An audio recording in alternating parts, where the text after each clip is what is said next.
നമസ്കാരം. ഇന്ന് നമ്മുടെ എം എൽ എമാരിൽ ബഹുഭൂരിപക്ഷം പേരും ഇന്നോവ കാറുകളിലാണ് ബോർഡ് വെച്ച് സഞ്ചരിക്കാറുള്ളത്. എന്നാൽ എക്കാലത്തും സുഹൃത്തുക്കളുടെ സ്കൂട്ടറിൻ്റെ പിന്നിൽ നിന്ന് മാത്രം യാത്ര ചെയ്യാൻ ഇഷ്ടപ്പെട്ടിരുന്ന, അത് ഒരു സ്ഥിരം പതിവാക്കിയിരുന്ന ഒരു എം എൽ എ ഉണ്ടായിരുന്നു, എം മുരളി.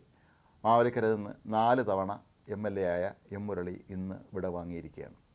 1970കളിലും 80കളിലുമൊക്കെ തന്നെ KSU പ്രസ്ഥാനത്തിൻ്റെ കേരളത്തിൻ്റെ ഏറ്റവും കരുത്തനായ നേതാവായിരുന്നു എം മുരളി. 1980 അദ്ദേഹം KSUവിൻ്റെ സംസ്ഥാന പ്രസിഡൻ്റായി തിരഞ്ഞെടുക്കപ്പെട്ടിട്ടുണ്ട്.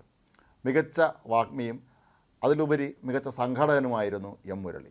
അന്നത്തെ കോൺഗ്രസ്സുകാരുടെ, അല്ലെങ്കിൽ യൂത്ത് കോൺഗ്രസ്സുകാരുടെ, KSUക്കാരുടെ ഒക്കെ തന്നെ ഏറ്റവും പ്രധാനപ്പെട്ട നേതാക്കളിൽ ഒരാളായി എം മുരളിയെ മാറ്റിയത് അദ്ദേഹത്തിൻ്റെ ജീവിതത്തിൻ്റെ ലാളിത്യം കൊണ്ട് തന്നെയാണ്.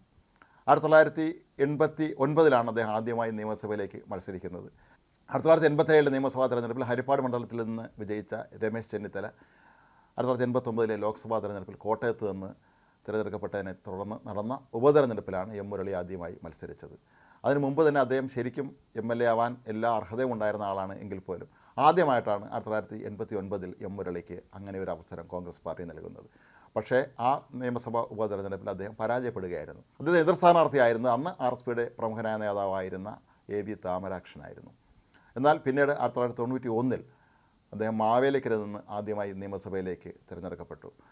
CPMൻ്റെ കരുത്തനായ നേതാവും MLA ഒക്കെ ആയിരുന്ന S ഗോവിന്ദക്കുറുപ്പിനെ പരാജയപ്പെടുത്തിക്കൊണ്ടാണ് അദ്ദേഹം അന്ന് നിയമസഭയിലേക്ക് തിരഞ്ഞെടുക്കപ്പെട്ടത്.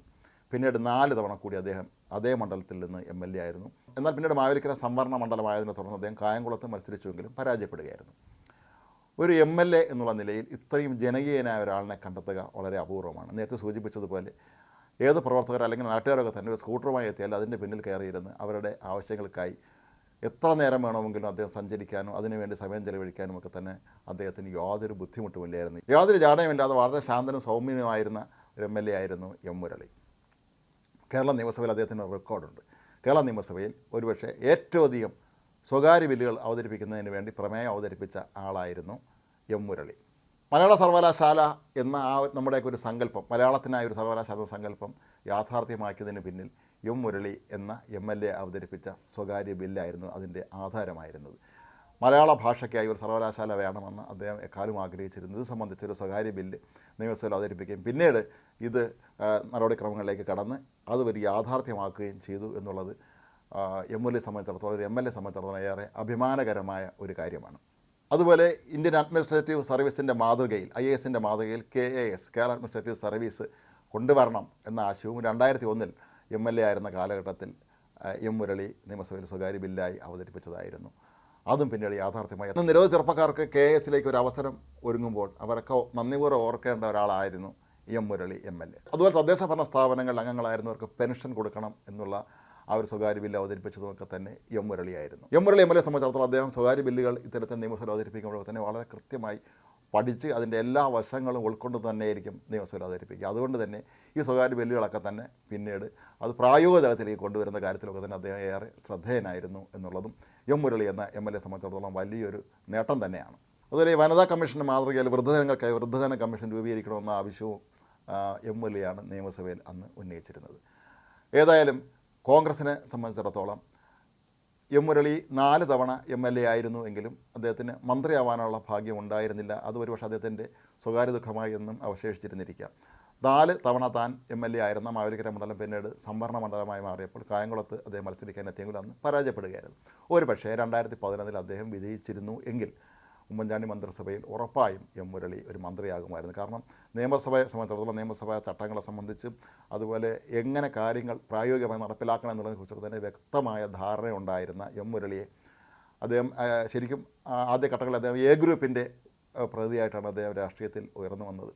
ഉമ്മൻചാണ്ടിയെ സംബന്ധിച്ചിടത്തോളം, AKനെ സംബന്ധിച്ചിടത്തോളം തന്നെ ഏറ്റവും വ്യക്തിപരമായ സ്നേഹവും വാത്സല്യവും ഒക്കെ ഉണ്ടായിരുന്ന ഒരു വ്യക്തി കൂടിയായിരുന്നു എം മുരളി. അങ്ങനെ 2011 ഉമ്മൻചാണ്ടി മുഖ്യമന്ത്രിയായ കാലഘട്ടത്തിൽ അന്ന് എം മുരളി വിജയിച്ച് വന്നിരുന്നുവെങ്കിൽ 100% അദ്ദേഹം മന്ത്രിയാകുമായിരുന്നു.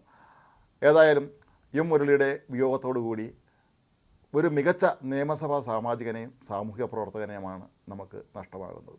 വളരെ ലളിത ജീവിതം നയിക്കുകയും എല്ലാ വിഷയങ്ങളെക്കുറിച്ചും ആഴത്തിൽ പഠിച്ച് അതിനനുസരിച്ച് ബില്ലുകളും മറ്റും തയ്യാറാക്കി നിയമസഭയിൽ അദ്ദേഹം കൃത്യമായ കാര്യങ്ങൾ അവിടെ അവതരിപ്പിക്കുമ്പോൾ നിയമസഭയിൽ എല്ലാവരും അത് നോക്കിയിരിക്കുമായിരുന്നു എന്നാണ് പറയപ്പെടുന്നത്. അത്ര ശ്രദ്ധയോടുകൂടി ഒരു TN ജേക്കബിനെയൊക്കെ പോലെയുള്ള മികച്ചൊരു പാർലമെൻറ്റേറിയൻ കൂടിയായിരുന്നു എം മുരളി നിയമസഭയുടെ ചിട്ടവട്ടങ്ങളിൽ ഒതുങ്ങി നിന്നുകൊണ്ട് തന്നെ തനിക്ക് എന്തൊക്കെ ചെയ്യാൻ കഴിയും ഈ നാടിന് വേണ്ടി എന്നുള്ളത് കൃത്യമായി തെളിയിച്ച ഒരാളായിരുന്നു അദ്ദേഹം. സ്വന്തം മണ്ഡലത്തിൽ മാത്രം ഒതുങ്ങി നിന്നതായിരുന്നില്ല അദ്ദേഹത്തിൻ്റെ നിയമസഭാ പ്രവർത്തനം എന്ന് നമുക്ക് ഈ അദ്ദേഹം അവതരിപ്പിച്ച ഈ സ്വകാര്യ ബില്ലുകളിലൂടെ കടന്നുമ്പോൾ നമുക്ക് മനസ്സിലാവും. തിരൂർ തുഞ്ചംപറമ്പ് എന്ന് പറയുന്നത് മലപ്പുറം ജില്ലയിലാണ്. എം മുരളി ആകട്ടെ ആലപ്പുഴ ജില്ലക്കാരനാണ്. അതുപോലെ തദ്ദേശ ഭരണ സ്ഥാപനങ്ങളിലെ അംഗങ്ങളായിരുന്നൊക്കെ പെൻഷനും KS ഒക്കെ കൊണ്ടുവന്നത് ഒരുപക്ഷെ അദ്ദേഹം വിശാലമായ രീതിയിൽ എത്ര മനോഹരമായി ഭാവി കേരളം എങ്ങനെ ഇരിക്കണമെന്ന് ചിന്തിച്ചതിൻ്റെ കൂടി ഫലമായിട്ടായിരിക്കാം എന്ന് വേണം കരുതാൻ. ഏതായാലും എം മുരളി എന്ന രാഷ്ട്രീയ നേതാവ് വിടവാങ്ങുമ്പോൾ നമുക്ക് നഷ്ടമാകുന്നത് കരുത്തനായ ഒരു രാഷ്ട്രീയ നേതാവിനെയും ഒപ്പം സമർത്ഥനായ അല്ലെങ്കിൽ നിയമസഭാ കാര്യങ്ങളെക്കുറിച്ച് ആഴത്തിൽ അവഗാഹം ലഭിച്ച അതനുസരിച്ച് മാത്രം ബില്ലുകൾ അവർ അവതരിപ്പിച്ച് എല്ലാവരുടെയും കയ്യടി നേടിയിരുന്ന എം മുരളി എന്ന MLA കൂടിയാണ്. ഏതായാലും കോൺഗ്രസിൻ്റെ സ്റ്റഡി ക്ലാസ്സുകളിലൊക്കെ തന്നെ കൃത്യമായി അവർക്ക് പല വിഷയങ്ങളും ക്ലാസ് എടുക്കാൻ എത്തുമായിരുന്ന വ്യക്തിയായിരുന്നു എം മുരളി എന്ന് കേട്ടിട്ടുണ്ട്. അദ്ദേഹത്തിൻ്റെ ലാളിത്യവും ഏത് ചടങ്ങിനെ വിളിച്ചാലും അതിനൊക്കെ തന്നെ കൃത്യമായി പങ്കെടുക്കാനെത്തുന്ന അദ്ദേഹത്തിൻ്റെ സമയനിഷ്ഠയുമൊക്കെ എല്ലാ കാലത്തും എല്ലാ രാഷ്ട്രീയ പാർട്ടിക്കാരും എല്ലാ സാമൂഹ്യ പ്രവർത്തകർക്കും തന്നെ അംഗീകരിച്ചിരുന്നു. ഏതായാലും എം മുരളിയുടെ വിടവാങ്ങൽ കോൺഗ്രസ് പ്രസ്ഥാനത്തിന് നാടിനും മാത്രമല്ല നമ്മുടെ നിയമനിർമ്മാണ പ്രക്രിയയ്ക്കും കൂടി വലിയൊരു നഷ്ടം തന്നെയാണ്.